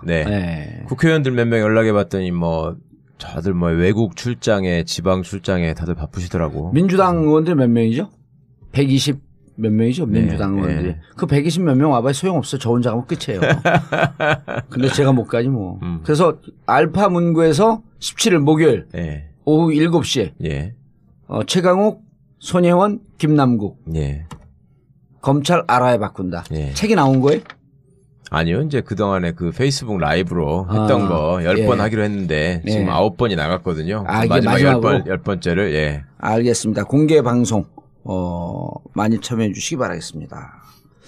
자, 그리고 김준형 한동대 교수님 자리하셨습니다. 네, 안녕하십니까. 오랜만입니다. 대한민국 외교 안보로 움직이는 실세. 모든 자문위원은 다 들어가 있는. 네, 또 그 사이에 늘었습니다. 6개. 와. 다 소개해봐. 다 해봐, 다. 미치겠네. 그러니까 저 배틀 하시죠. 저도 그 맘만 잡거든요.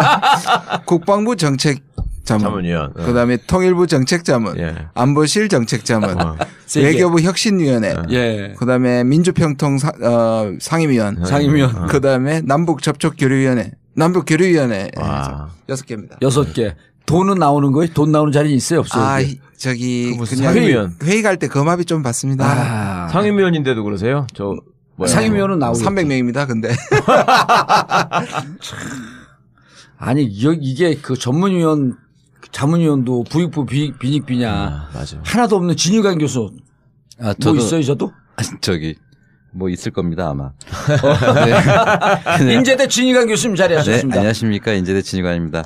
오늘 저 김준현 교수님 뵙고도 매우 든든합니다만 저 오랜만에 최학 변호사님 뵈니까 예. 오늘 아주 얘기가 재밌게 가지 않을까 싶고. 여기 뭐 또 경찰 뭐 아까 여기도 오기 전에 뭐 페이스북을 보니까 저기 그 공개 방송하신다고 예. 62번째부터 신청해달라고 페이스북에 올리셨더라고요. 그래서 왜 62번째? 그 한 자리가 한 40여 개 남아 있답니다. 그래서 62번부터 며칠 전에 이제 한번 신청해달라고. 올렸는데 예. 거기에 한 62분 신청하셨고 그럼 밑으로 내려가 버리잖아요. 예. 그래서 하나 올려서 이제 위쪽에다가 또 했는데 이제 62번부터 하실 수 있습니다. 그 신청한 분들 몇 프로가 올 것 같아요? 질문. 글쎄, 반이라도 오시면 성공이죠 뭐. 아, 신청한 분들 60%는 와요. 진짜? 예, 60% 와요. 100명 신청하면 있어요. 제가 영화를 단축하려면 쏘잖아요. 이번에 이제 네. 공범자들 예. 그거 이제 기각도 되고 그랬으니까 방영 금지 가처분 신청 기각되고 그랬으니까 이제 그 17일 날 개봉하면 최승원 PD가 이제 또 한번 나올 거예요, 이게. 그렇죠. 해갖고 이제 공동 관람하는데 그거는 10,000원씩 티켓을 줘도 한 70%? 30%는 안 와요. 그건 이제 옛날에 국정원이 자기들 신청해놓고 자리를 못 오게 하려고. 못 오게 하려고. 근데 국정원이 이제 그 짓 안 하니까 한 85%, 90% 가겠지. 이렇게 페이스북으로 신청은 60% 넘게 와요. 예. 예. 나중에 확인 좀 해주세요. 예. 예측이 알겠습니다. 맞는지. 자, 방송 들어가기 전에 와이드몰. 여러분의 성원에 힘입어 날로 풍성해지고 있는 인터넷 쇼핑몰이 전국구 와이드몰 소식입니다. 이거 써준 거예요. 참, 써도 좀 재밌게 써라. 와이드, WIDE 9.net. 와이드9.net. 정말 좋은 물건들이 들어와서 잘 팔리고 있습니다. 쇼핑이 후원이다. 자, 그런데 두 가지 더 소개해 달라고요. 23일간 사용한 뒤에도 만족하지 못하면 100% 환불해드리는 이런 정책을 피고 있음에도 불구하고 환불 걱정커녕 쏟아지는 주문을 걱정해야 하는 샴푸가 있습니다. 이런 거 하면 좀 샘플을 주고 써보라 그래야지. 바로 빅그린 샴푸. 빅그린 샴푸가 더욱 업그레이드된 빅그린 투쓰리 데일리 스칼프 샴푸. 빅그린 찾으면 돼요. 자, 와이드몰에서만 압도적 최저가로 구입이 가능합니다. 그리고 이거 좋은 거 나왔네. 이거 안 읽어보셨죠? 하나를 사면 하나가 기부되는 착한 비타민. 나만 건강해지는 게 아니라 이웃도 함께 건강해지는 좋은 비타민이 와이드몰에 들어왔습니다. 이웃과 함께 나눠야 합니다. 그러니까 값싼 중국산을 사용하지 않고 과정이 지금 계속 에스컬레이션이 된 거죠. 그리고 Fire and Fury는 8일. 아니 그러니까 그 이후에 또 그랬잖아. Fire and Fury는 부족한 경고다. 부족한 경고다. 왜냐하면 그 얘기 때문에 너무 긴장이 되니까 그게 지금 바람직하냐고 기자들이 물었거든요. 예. 그러니까 그거는 아주 세 발의 피다 더 큰 얘기도 할 수 있다 이렇게 얘기합니다. 바로 다음 날 그 얘기를 했죠. 예. 바로 다음 날. 전형적인 그 장사꾼 압박수법 아니야? 생각해보면 이렇게 몰고 가는 트럼프의 원래 그거잖아요. 협상 전략이잖아. 자, 그런데 진희광 교수님. 예. 북의 입장이 궁금해요. 예. 지금 이제 우리 미국 입장 중심으로 소개가 되고 북한도 일부 소개가 됐지만 실질적으로 북한 정부의 주장. 예. 북한의 주장이 어떻게 나오고 있어요? 김준현 교수님께서 워낙 설명을 잘 해주셨는데요. 예. 최근에 노동신문을 보는 예. 종복 교수로서. 전 종북은 아니고요. 이제 정복 교수지. 예, 북한 자료를 쫓아서 연구하는. 예. 예. 그 종자라고 할 수 있는지. 죄송합니다. 최근에는 이제 북한이 사실은 트럼프 행정부의 감정을 건드린 건 사실이죠. 네. 왜냐하면 하지 말라는데 자꾸 하니까 그동안 여러 가지 미사일 실험도 사실 성가신데 네. 예컨대 작년에도 6월달에 화성 10호를 발사했을 때 이게 사거리가 상당히 나가는 1,500km 이상 나가는 그래서 주일 미군을 타격할 수 있는 그런 어떤 위험성을 이미 보여줬는데요. 네. 올해 5월 14일 화성 12형 예. 하고 그다음에 7월 달에 화성 14형 두 번의 발사는 예. 괌을 넘어서 하와이, 알래스카까지. 그다음에 화성 14형은 이미 미국 본토까지도 가능한 사거리를 보여줘 버렸잖아요. 그렇죠. 그러면서도 뭐라 그러냐면 7월 4일 날 독립기념일 날 선물 보따리라고 김정은이가 얘기를 했단 말이에요. 그러니까 이게 화성 14호 첫 1차 발표할 때. 1차 시험할 때 그걸 선물 보따리라고 했고 7월 28일 날 실험은 뭐라 그랬냐면은 미국이 자꾸 헛소리 하니까 그래서 다시 한번 쐈다 이 얘기를 했거든요. 계속 열받게 만든 거죠, 사실. 그 북한도. 근데 과거에 북한이 그랬을 때 미국의 반응은 거기에 별로 이렇게 그 응대를 하지 않았었어요. 그렇죠. 근데 이제 트럼프는 바로 거기에 직접적으로 응대하고 에스컬레이터에 같이 편승하는 이런 결과를 보여줬는데 어쨌든 지금 북한은 2013년에 김정은 정권이 출범 직후에 열린 당 회의에서 결정한 병진 노선, 경제 건설 및 핵무력 건설 병진 노선, 이걸 지금까지 일관되게 추진해 오고 있고 핵과 미사일의 완성 단계를 가기 위해서 계속적으로 지금 가속화시켜 나가고 있는 상황입니다. 그 상황에서 늘 하던 그런 패턴에 좀 달라진 게 있다면 미국 본토를 겨냥할 수 있는 미사일이 생겼다는 것. 그렇기 때문에 아마 트럼프 행정부에서도 가만히 있지 못했던 거 아닌가 그렇게 보여집니다. ICBM에 대한 그 신경질적 반응은 이해가 되는 부분이죠. 그럼요. 저렇게 뭐 개발 자체도 뭐 과거의 냉전 기간 동안에 소련 정도 그다음에 이제 중국 정도인데 지금 미국에 대고 일단 월요일 날 뭐 아직 재진입 그때 이제 그 일본에서 찍은 영상이 왜 대기권에 들어오면서 이렇게 파편이 났다는 그래서 이게 재진입에 실패했을 수도 있다는 게 나왔는데요. 그걸 면밀하게 정밀하게 분석한 결과 한미일이 동시에 이것은 ICBM 재진입 기술을 아직 못 갔다 실패했다 이렇게 얘기를 하고 있습니다. 그 바다에 떨어지기 전에 완전히 타갖고 소멸됐던 거죠. 그렇죠. 이제 진입 직후예요. 그러니까 되게 재진입. 그래서 아직 재진입까지는 못 간 거다라고는 얘기하지만 사거리는 확보된 건 확실하거든요. 우리가 어느 게 더 어려운 거예요? 사거리 확보가 어려운 거예요? 재진입이 어려운 거예요? 재진입이 더 어렵죠. 재진입. 그렇죠. 왜냐하면 핵탄도 소형화도 어렵고. 소형화도 어렵고. 근데 소형화 부분은 이제 워싱턴 포스트가 왜 한번 그 DIA 그걸 비밀리에 입수해 가지고 그걸 공개했었죠. 그러니까 두 가지가 중요한 거예요. DIA는 뭐예요? 국방정보국. Defense Intelligence Agency라 그래서 국방정보국이에요. 물론 미국엔 16개의 정보국이 있는데요. 그중에 DIA는 아무래도 국방정보국이니까 다른 데보다는 강경하겠죠. 그러니까 북한의 전력을 좀 과장할 수 있는 여지는 있어요.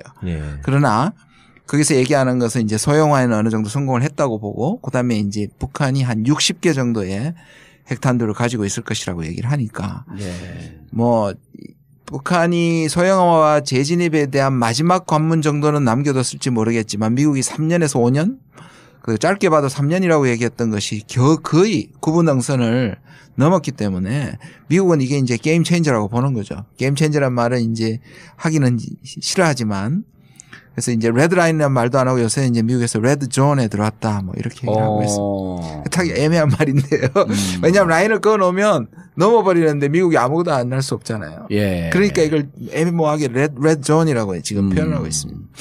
자, 그런데 이제 지금 아까 주식시장은 알고 있다라고 이제 우리가 얘기를 했는데 지금 김준현 교수가 말씀하신 재진입 기술이 실패했다라고 하는 것 때문에 전세가 바뀐 거예요? 아니면은 그 전에 이미 정세가 바뀌기 시작을 한 거예요? 그 재진입 기술은 아마 제가 알기로는 일본의 텔레비전 카메라가 그걸 촬영한 것으로 그 맞습니다. 불빛이 그 흩어지는 걸 촬영한 것으로 알고 있는데 그건 아마 과학적으로 그 결과를 내면 되겠죠. 그거는. 문제는 그 전쟁이라든가 군사 전략이라는 것은 개연성만 가지고도 대비를 해야 되는 측면이 있기 때문에 그리고 시간적으로 얼마든지 앞으로 시간이 지나면 완벽하게 개발할 것이다라고는 또 누구나 또 예측을 하고 있잖아요. 그렇기 때문에 이번 그 불확실한 측면은 우리가 확인할 필요는 있으나 그렇다고 해서 안심할 단계는 결코 아니다. 그런데 이런 식으로 북한과 미국이 마치 치킨 게임 하듯이 이렇게 에스컬레이트 되다 보면은 이거는 언젠가 군사적인 충돌로 갈 가능성도 분명히 있죠. 오판이라고 하는 변수를 늘 얘기하잖아요. 그렇지 않습니까? 그렇기 때문에 최근 며칠 사이에 미국의 고위 관료들의 표현들이 다 달라지고 있잖아요. 그러니까 진화를 하려고 하는 그런 모습들이 나타나는 것 같습니다. 그래서 매티스 국방장관하고 그 누구죠? 그 틸러슨 국무장관이 월스트리트 저널에 공동 기고한 거를 보니까 지금은 그 평화적인 그 압박 캠페인을 하겠다. 뭐 이런 평화적인 압박 캠페인? 그건 뭐예요? 그러니까 지금 그 군사적인 긴장이 고조되는 것들에 대해서 그 내부적으로도 이제 그 진정시켜 나가는 그런 국면에 있는 것 같습니다. 더구나 그 메스터 안보 그 보좌관이라든가 매티스, 맥메스터, 그다음에 마이크 폼페오 CIA 국장이라든가 일주일 전보다 상황이 나아졌다라는 발언이라든가 핵 전쟁에 임박했다는 정보가 없다. 자, 고위 관료들 입에서 계속 이런 얘기들이 자기들이 얘기해놓고 자기들이 유체이탈 화법들을 해야 돼. 자기들이 기껏 올려놓고. 그러니까 장난질 친 거라니까. 그렇게 세게 치고나 한 일주일 사이에 지금 흐름이 이렇게 바뀌고 있다. 이렇게 본다면 이거는 저는 이제 8월 10일 날 보도된 8월 9일이죠. 그러니까 김낙겸 북한의 그 전략군 로켓 사령관 그 발언. 왜 여기서 이제 그 괌포위 공격을 얘기한 거지 않습니까? 김정은 직접 한 게 아니에요? 네, 김낙겸 대장이 한 이야기인데 그래서 김낙겸은 이것을 확인해서 8월 중순에 종합 계획을 세워서 김정은한테 보고하겠다 이렇게. 최종적으로 김정은이 하겠다 이렇게 얘기한 것도 아니었네. 아닙니다. 그래서 마지막 문장이 뭐냐면 우리는 미국의 언동을 계속 주시하고 있다. 이렇게 얘기가 되거든요. 이 이야기는 우린 지금 이만큼 준비를 하고 있다.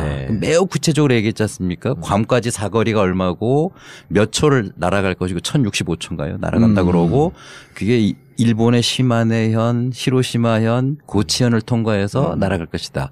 그러면 대충 자기들이 함경남도에서 쏜다는 것까지 다 알려줬단 말이에요. 그런까지 구글 지도에서 재보면 다 나옵니다. 그게. 그렇게까지 구체적으로 얘기했지만 지금 준비 중이다라는 얘기입니다. 그리고 미국의 언동을 계속 주시하고 있다. 이게 8월 10일 날 보도된 노동신문에 보도된 김낙겸 대장의 발언이거든요. 그리고 나서 어쨌든 이후에 미국의 최고위 관료들의 발언에서 매우 진화를 시키는 듯한 이런 목소리들이 나오고 있다. 이 이야기는 결국은 접점은 그런 어떤 마찰의 파열음은 서로 피하려고 하는 게 아닌가. 이제 그런 움직임으로 좀 해석할 수 있을 것 같습니다. 제가 좀 보충 설명을 드리면요. 그 속에 세 가지 단어를 좀 주목해야 될 것 같아요. 보고, 검토, 결단. 이거 사실 아직 쏠 때까지 상당한 여러 가지 단계가 있고 그다음에 이제 8월 중순 이후 그러니까 몇 가지 표현들이 이게 이제 여지를 남긴 거고요. 지금 말씀드린 것처럼 그다음에 이제 저는 여기서 좀 주목할 게 중국의 경고가 상당히 이게 8월 11일 날 아까 말씀드린 락드 앤 로디라는 말을 했거든요. 락드 앤 로디. 그걸 이제 트위터로 날렸죠. 그때 바로 같은 날 중국이 경고를 합니다. 지금 중국이 한 게 뭐냐면 북한이 주도해서 만약에 미사일을 하게 되면 중국은 중립을 지킬 것이다.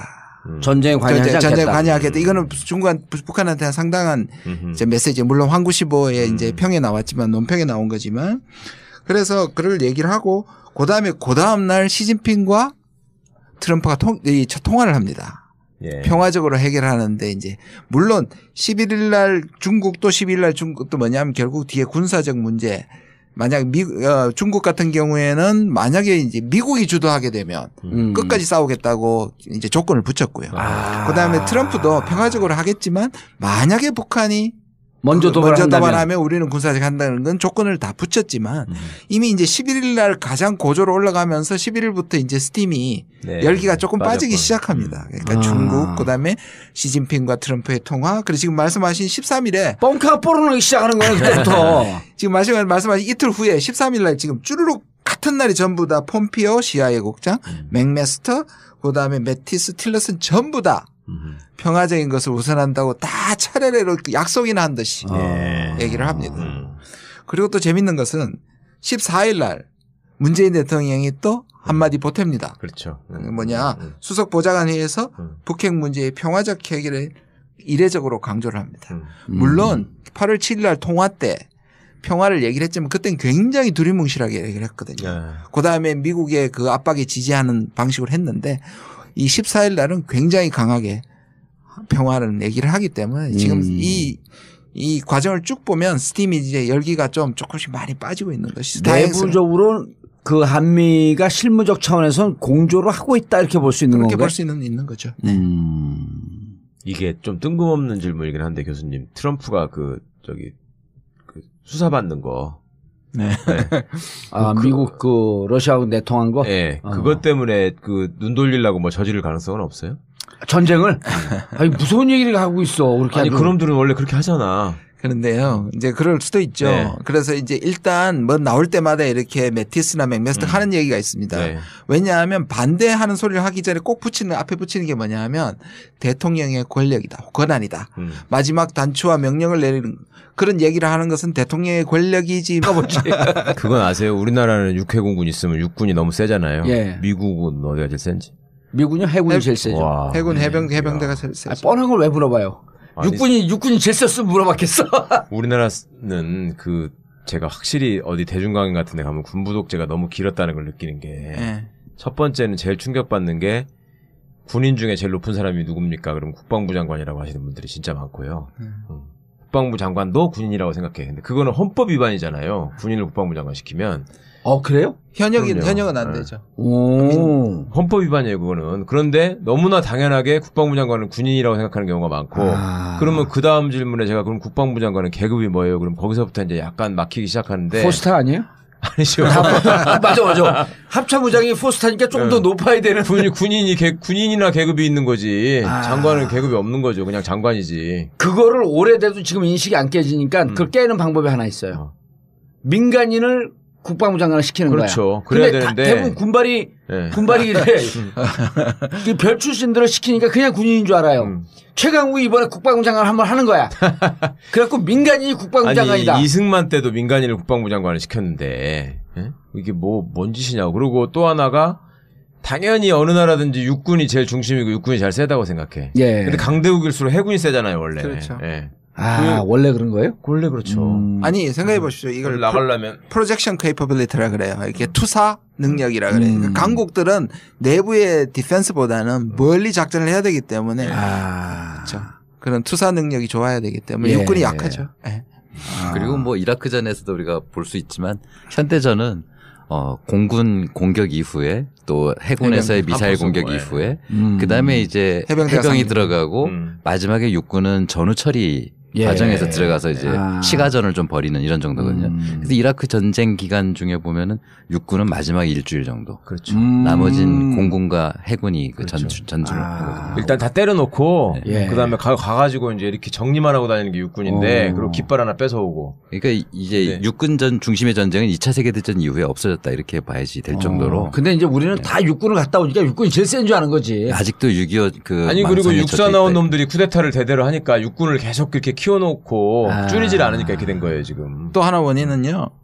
해군력하고 공군력을 미국에 지나치게 의존하고 있기 때문입니다. 그러니까 우리가 그쪽이 잘하지 않는 거죠. 발전하지 않는 거죠. 알겠습니다. 차근히 한번 짚어보시죠. 자, 화성 14호 7월 28일 2차 발사, 7월 4일 날 1차 발사. 1차 발사할 때 고각 발사해갖고 2,700km까지 올라갔고 2차 발사 때 약 3,824? 27? 헷갈려. 숫자를 이렇게. 3,724.9km. 3,724.9. 사람들 참 쓸데없는 거 외우시네. 갑자기 약간 3,724.9km. 저는 이렇게 적었습니다. 약 3,700. 약 3,700. 그리고 발사거리는 2차 때 997km. 와. 998이에요? 1km가 줄지 않았네. 2km 부족한 1,000km. 자, 이때부터 이제 본격적으로 상황이 전개가 됐는데 너무 많은 일들이 전개가 되니까 국민들이 또 다 기억을 못 해요. 7월 28일서부터. 7월 28일 쐈고요. 그다음 7월 29일 우리가 NSC 소집했고요. 거기서 이제 11개의 조치를 내세웠죠. 뭐 무력 시위하는 것부터 뭐 제재 10가지가 강경책이었고 한 가지 마지막에 붙였습니다. 그 베를린 구상은 아직 살아남아 있다. 신베를린 구상은 살아있다. 네, 그렇게 얘기했고요. 그다음에 이제 8월 7일 날 한미 정상이 이제 전화 통화를 했죠. 거기서 우리가 다 알다시피 우리가 생각했던 것보다는 훨씬 문재인 대통령이 강경하게 그랬어요? 지금은 이제 그 대화가 아니라 압박과 제재를 할 것이라고 미리 얘기를 했고요. 또 하나는 우리가 미국을 제치고 대화로 나간다는 건 그 대화는 비핵화를 위한 대화가 아니라 도발을 방지하는 그 만약의 충돌을 우발적인 충돌을 방지하는 그다음 그 정도의 대화를 얘기하고 있다. 그다음에 이제 인도적인 뭐 이렇게 얘기를 했고요.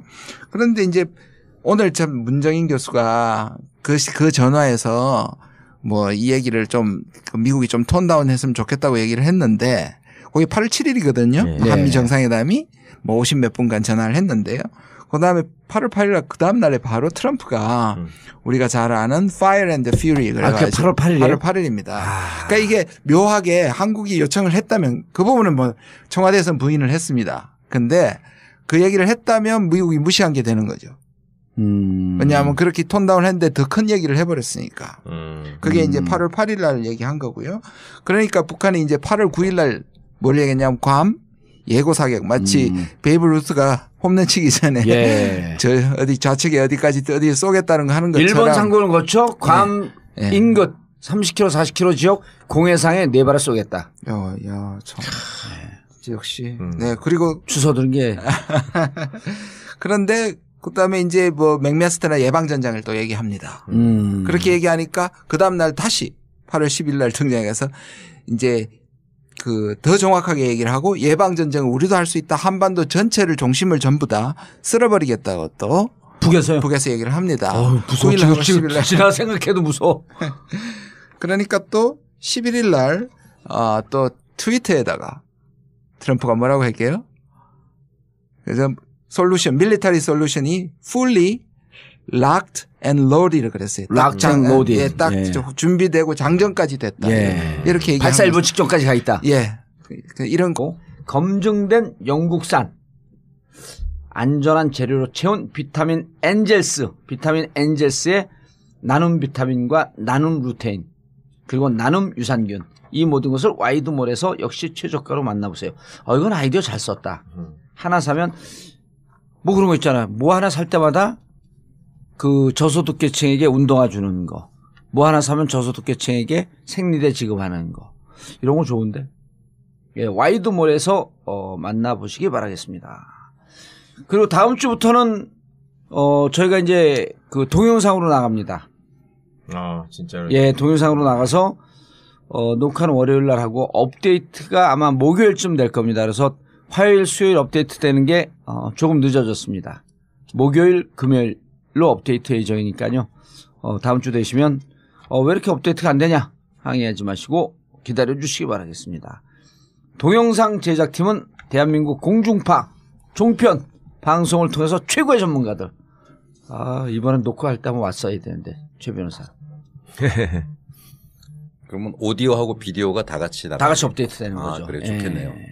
아니 근데 샘플은 우리 와이드 9.net, 와이드 9.net에 올라와 있으니까 한번 보시면 정말 잘 만들었어요. 샘플. 최고의 전문가들이야. 예. 전국구 동영상판 다음 주부터 기대해 주시기 바라겠습니다. 업데이트는 하루 이틀 좀 늦어진다는 사실 양해해 주시고요. 자연을 담은 건강 에너지 금산 인삼 도매센터. 인삼 재배부터 홍삼 제조까지 국내산 100%로 하나부터 10까지 정성을 다해 만듭니다. 저희 금산 인삼 도매센터에서는 4, 5년근 이상 100% 국내산 수삼, 국내산 농산물만을 보내드립니다. 복잡한 유통마진 구조를 혁신해 거품을 싹 빼고 끊임없는 품질 연구를 통해 고품질, 저가격 제품으로 오직 100% 홍삼 추출액만을 사용했습니다. 자연을 담은 건강에너지 금산 인삼 도매센터. 대표전화 1688-9224, 1688-9224. 네이버 검색창에서 금산 인삼 도매센터를 검색해주세요. 금산 인삼 도매센터.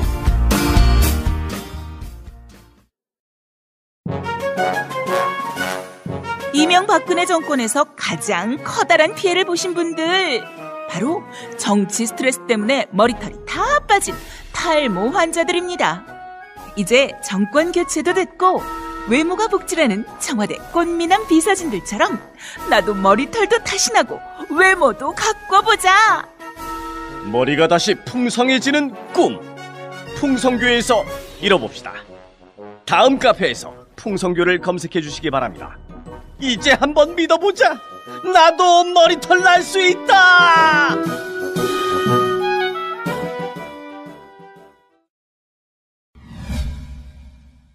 자, 김주영 교수님. 네. 전쟁 나요, 안 나요? 그렇게 물어봤었잖아요. 제가 두 달 전에. 예, 안 나요. 그때도 안 난다. 지금도 예. 안 난다.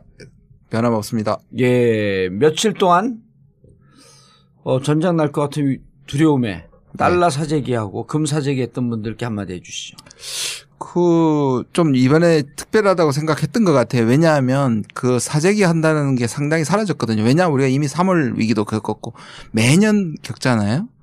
2013년 봄부터 아마 계속 반복적으로 특히 겪고 있는데 국민들이 생각보다는 그 부분에 안 흔들리고 일상생활을 잘하는 것은 뭐 보수 쪽에서는 그게 안보 불감증이라고 얘기하겠지만 사실 성숙한 거라고 볼 수도 있거든요. 예. 국방을 잘 대비하면서 그러나 우리가 사는 삶을 계속 사는 건 중요한데 이번엔 확실히 사람들이 좀 특별했다고 생각하는 것 같아요. 우리 집사람도 집에 들어갈 때마다 정말 전쟁 안 나냐고. 네네.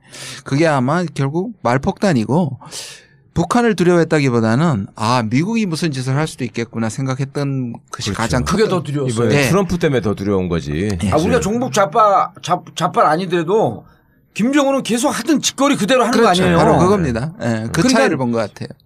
그 비정상의 일관성이 있어요, 김정은은. 네네.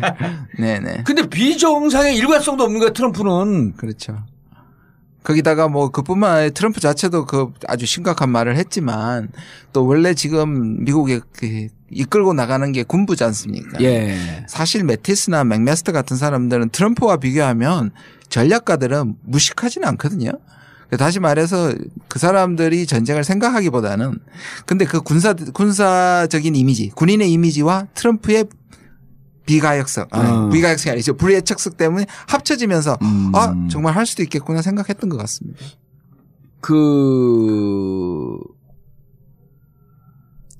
어제 한국을 방문한 합참의장 덤포드, 예. 조지 F. 덤포드. 네. 난 이 세 사람이 해병대 포스타 출신이라는 거를 최근에 알았어요.